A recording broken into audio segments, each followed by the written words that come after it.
మనం జున్ను చేసుకుందాం. జున్ను పాలు ఒక గ్లాస్ తీసుకుందాం.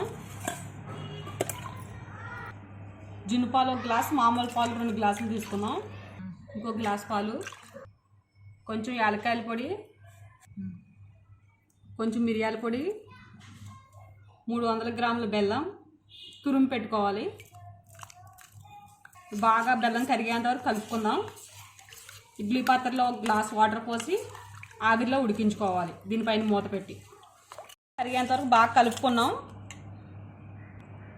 ఇడ్లీ పాత్ర తీసుకుని ఒక గ్లాస్ వాటర్ పోసుకుందాం.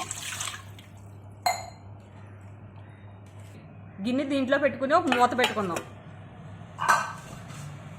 ఇప్పుడు ఇడ్లీ పెట్టుకుని ఉడికించుకుందాం. 20 నిమిషాల వరకు ఉడకాలి. ఇది 20 నిమిషాలు ఉడికిన తర్వాత మనం ఇడ్లీ పాత్రలో నుంచి బయటికి తీసేసుకోవాలి. ఉడికిపోయింది జున్ను. ఇప్పుడు గిన్నెలోకి తీసుకుందాం. వేడిగా కావాలంటే వేడిగా తినేయచ్చు, లేదంటే ఫ్రిడ్జ్లో పెట్టుకుని కూడా తినవచ్చు. చాలా బాగుంటుంది. మీరు కూడా ట్రై చేయండి.